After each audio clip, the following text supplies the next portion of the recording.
When you're first looking at buying a new product, it can be very overwhelming trying to figure out where each of the products fit in a brand's lineup. Hey team, I'm Josh. In this video, I want to help you pick the right JBL soundbar for your budget and requirements. I've put together a free spreadsheet comparing all of the specs and pointing out other soundbars from competing brands that you might be interested in. A link to that will be in the description. Let's get to it. Starting with the entry-level model, the JBL Bar 2.0 Mark II. This is an awesome little soundbar that has two channels, left and right, HDMI ARC for connecting to most TVs, Bluetooth pairing for playing your favorite music, and comes in a discreet plastic body to easily fit under your TV. I'd recommend this soundbar to anyone with a 50-inch TV or smaller that's after a budget-friendly soundbar to improve on their TV speakers. Although this soundbar doesn't have a center channel, which is specifically for dialogue, what it does have over your TV speakers is that the drivers are facing the listener, which will give you much clearer sound and a deeper low end.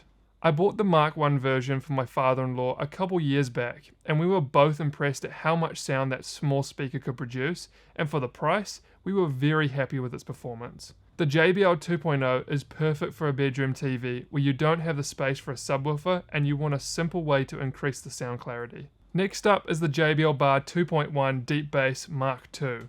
Similar to the JBL 2.0, the 2.1 has two ear level channels in the main bar, but also adds a 6.5-inch subwoofer to the mix, which will give you a much greater range in sound. You also get an HDMI input, which is used to plug in extra devices such as a gaming console, Blu-ray player, laptop, or any other HDMI device when your TV is all out of ports. This soundbar is excellent for people who want a simple plug-and-play solution that doesn't break the bank but still gives you plenty of sound when needed. I would often sell the Mark I version of this soundbar at my previous job to customers who wanted better sound from their main TV but weren't willing to spend lots of money on it. Unfortunately, it won't give you the best dialogue because it's missing that center speaker, but the two drivers it does have are a good distance apart to give you clear separation in sounds.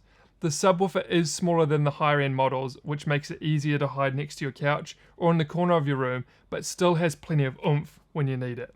The JBL 300 is the cheapest of these soundbars to have smart features such as Chromecast and AirPlay.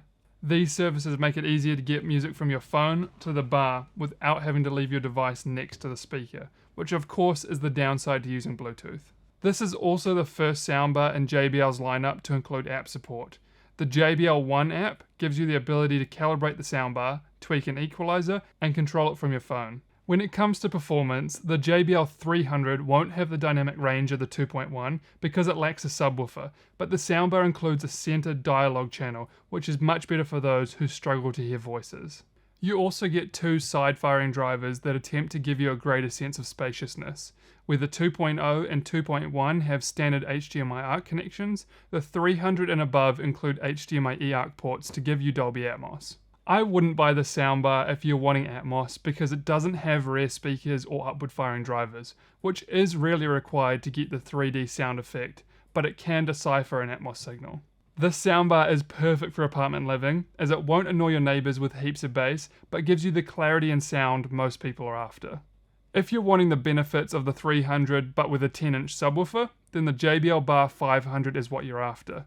It's the replacement to the JBL 5.1, which was by far the most popular soundbar I sold out of all the brands when I was a TV installer. For a lot of people, it hits the sweet spot for price to performance. The 10-inch subwoofer gives you huge sound for all of the latest movies, and it's the same sub used in all the higher end models up to the 1300. If you don't care too much about surround sound and you want a very capable soundbar, then the JBL Bar 500 is a really great option to look at. But if you want a soundbar that has rear speakers, then the JBL Bar 700 is a great option. It's the 500, but they've taken the two side-firing speakers and made them detachable. I would call it JBL's entry-level surround soundbar.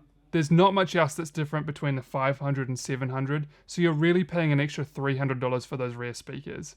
It'd be great for those of you who are wanting surround sound at a more budget-friendly price. The JBL Bar 800 is a new addition to their lineup. Where the 700 is the entry-level surround soundbar, the 800 is the entry-level Atmos soundbar. The main benefit is that you get upward firing drivers in the bar for improved Atmos performance and 100 watts of extra power when you compare it to the 700. If you're wanting to enjoy Dolby Atmos content at a higher level, but you want it at a price tag less than $1,000, then the JBL Bar 800 is a great choice. The JBL Bar 1000 is what I'd call the junior flagship model. It has a lot of the similarities to the top dog, but costs $500 less. The 1000 is a 7.1.4 channel soundbar, which means that you get 5 ear level channels in the main bar as compared to the 800 only having 3. This gives you a wider soundstage in the front, and on top of that, you get 2 upward firing drivers in the rear to complete the 3D sound effect that Atmos attempts to give you. This is a more serious Atmos soundbar than the previous models and includes JBL's multi-beam technology. Until now, all the other soundbars except the 2.0 include 1 HDMI input. The JBL 1000 ups it to 3 HDMI inputs, which makes sense, as many people buying this will need the extra capability from their soundbar because of all of the devices they need to plug into their system. And finally, the JBL Bar 1300 and 1300X sit right at the top. This has all the bells and whistles, including the ability to take your surround speakers and use them as standard Bluetooth speakers. You can pair one of them to your phone and then stereo pair the other, which extends the usability of your soundbar.